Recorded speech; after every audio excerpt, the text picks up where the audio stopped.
O presidente dos Estados Unidos, Donald Trump, anunciou uma tarifa de 25% sobre qualquer país que negocie com o Irã. Vamos falar sobre esse assunto com o nosso analista de internacional, Américo Martins. Américo, a gente volta a falar sobre a situação em território iraniano e quais devem ser as ações do governo americano diante do que está acontecendo por lá. Falávamos mais cedo sobre uma reunião hoje de Donald Trump com conselheiros para avaliar aí possíveis medidas que os americanos devem adotar nesse momento, mas essa já está valendo, Américo. Tarifa de 25%. Mais uma vez, Donald Trump usando o tarifaço como uma arma política. É uma medida que pode afetar inclusive o Brasil. Sim, pode afetar bastante o Brasil. O Irã é um parceiro comercial importante do Brasil. É o quinto parceiro, maior parceiro comercial na região do Oriente Médio. Perde para apenas outros 4 países. E é um comércio que vem crescendo nos últimos anos. O Brasil exporta quase 3 bilhões de dólares, especialmente em produtos agropecuários, comida, carne para o Irã. O Brasil também importa alguns produtos do Irã, em especial fertilizantes, mas tem uma balança comercial muito favorável ao Brasil, que agora pode ser prejudicada com essas medidas. O governo americano ainda precisa esclarecer exatamente como vão funcionar essas tarifas, mas em princípio qualquer país que negociar com o Irã, em qualquer sentido, vendendo ou comprando, por exemplo, petróleo iraniano, vai acabar provavelmente sofrendo com essas sanções. E aqui nós estamos falando, Carol, de países que são aliados dos Estados Unidos, como por exemplo a Turquia, que é um país muito importante no comércio bilateral com o Irã, Emirados Árabes Unidos, que tem inclusive ajudado os Estados Unidos a tentar manter a situação ali no Oriente Médio mais ou menos sob controle.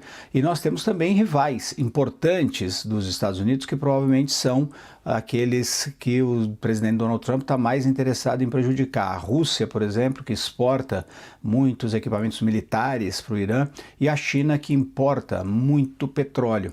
De forma geral, é mais uma tentativa de apertar o cerco contra o regime dos ayatolás. Lembrando, inclusive, Carol, que esses protestos que nós estamos vendo agora acontecendo no Irã, com uma repressão enorme, começaram justamente por questões econômicas, porque a economia do Irã vai muito mal. No ano passado, o embargo contra o país foi apertado, então uma parte muito grande dessa difícil situação econômica se deve ao embargo ocidental, e também o país teve uma inflação muito alta, a moeda local perdeu valor, e isso levou ao início dos protestos, com comerciantes ali fazendo manifestações contra essa situação, porque estava basicamente impossível de continuar importando produtos do Ocidente. E a população em geral também, obviamente, sente muito esses efeitos econômicos. E agora, com esse tipo de restrição, a intenção dos Estados Unidos é aumentar ainda mais esse custo sobre o regime iraniano.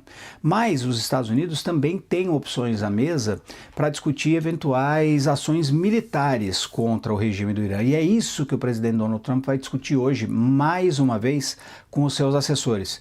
O presidente Trump está sendo brifado desde a semana passada sobre quais seriam as opções militares para atacar o regime do Irã. Segundo o próprio presidente Donald Trump, a intenção seria proteger os manifestantes, mas isso não vai ser fácil de conseguir.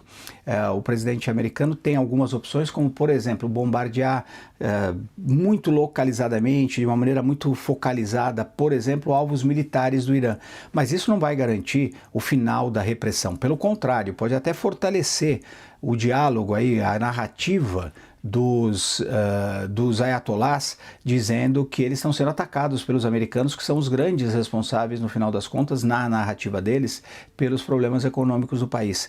Essas alternativas militares são várias, por exemplo, eventualmente atacar as instalações, os quartéis da Guarda Revolucionária do Irã. Isso seria mais efetivo, mas custaria vidas, isso custaria um impacto muito grande, poderia desestabilizar no terreno e causar ainda mais violência. E nós temos no extremo ali, na possibilidade talvez mais radical, mais difícil de ser implementada, uma derrubada direta do regime, eventualmente um ataque direto contra o líder supremo do Egito, do regime, o Ayatollah Ali Khamenei. Se isso acontecer, corremos o risco de ter uma instabilidade enorme no Oriente Médio, portanto, deve ser a última opção do presidente Donald Trump. No entanto, ele quer manter a pressão militar e quer deixar claro para o regime iraniano que ele não vai tolerar essas manifestações e no final ele gostaria muito era de ver uma mudança de regime. Também é isso que se trata nessa escalada aí do Ocidente contra a ditadura iraniana que vem reprimindo duramente o seu próprio povo.